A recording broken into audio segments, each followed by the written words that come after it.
नमस्कार, स्वागत है आपका। आज हम आपको बताएंगे भैया दूज के बारे में। भैया दूज भाई बहनों का एक पर्व है जिसे भाई बहन बहुत ही उत्साह से मनाते हैं। इसे रक्षाबंधन से कम मान्यता नहीं है। जैसे रक्षाबंधन में बहुत मान्यता है, उसकी पूरे देश में मनाया जाता है, उसी तरह से भाई दूज का पर्व भी पूरे देश में बहुत हर्षोल्लास से मनाया जाता है। इस दिन बहनें जो हैं अपने भाई को उत्तम भोजन कराती हैं और उनको अच्छा खाना खिलाती हैं और उनका तिलक करती हैं।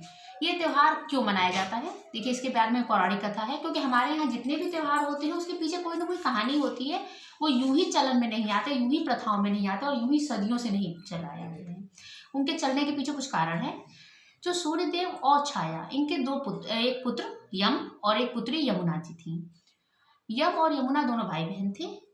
ये लोग अपने, जो यमुना जी थी वो अपने भाई से बहुत प्रेम करती थी, बहुत स्नेह करती थी। एक कार्तिक मास में शुक्ल पक्ष की द्वितीया तिथि को, जिसे यम द्वितीया के नाम से भी जानते हैं, अधिकतर लोग इसे यम द्वितीया के नाम से जानते हैं। इस दिन यमुना जी ने भगवान यम को, देव यम को जो है अपने घर बुलाया और उन्हें उत्तम भोजन कराया। और उस दिन जब यम जी यमुना जी के यहाँ गए तो उस दिन जो ये मिलन हुआ, क्योंकि यमुना जी नदी के रूप में भी प्रचलित है और यम भगवान जो है वो मृत्यु के देवता के रूप में भी जाने जाते हैं, तो जितने नारकीय जीव थे जो नरक में भोग रहे थे उनको उस दिन मुक्ति मिलती है।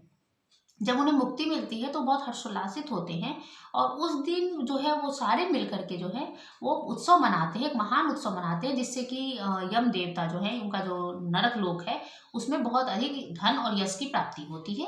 इस वजह से भी इस त्यौहार को लोग मनाते हैं कि जिस दिन बहनें जो हैं अपने भाई को अपने घर बुलाती हैं, उनका टीका करती हैं, उन्हें उत्तम भोजन बना के खिलाती हैं और जब वो भोजन ग्रहण करते हैं तो उस का प्रभाव ये होता है कि उनके घर में, यानी भाई के घर में, एक अच्छे धन की प्राप्ति होती है, जैसा कि यम देवता के साथ हुआ था। तो ये प्रथा सदियों से चली आ रही है और इसी प्रथा के स्वरूप में बहनें मनाती हैं। जिनके भाई बाई चांस दूर होते हैं या आसपास में आने की स्थिति में नहीं होते, वो इसको नारियल का टीका करके और नारियल को ही अपने भाई का स्वरूप मान के उस दिन करती हैं और जब भी उनकी मुलाकात होती है उस नारियल को उनको अर्पित करती हैं।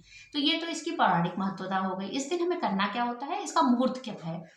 माफ कीजिएगा, भैया दूज का जो महत्व है वो तो हमने आपको बता दिया। भैया दूज का जो मुहूर्त है वो है 1 बज के, दोपहर में 1:17 से 1:10 से 3:17 तक, 1:10 से 3:17 तक इसका महत्व है। इस दिन, भैया दूज के दिन, इस बीच में किया गया जो टीका और भोजन है वो ज़्यादा फलदायी होगा। तो इस दिन कोशिश करिए, अगर समय का अभाव नहीं है तो कोशिश करिए कि ये 1:10 से 3:17 के बीच में बना लिया जाए।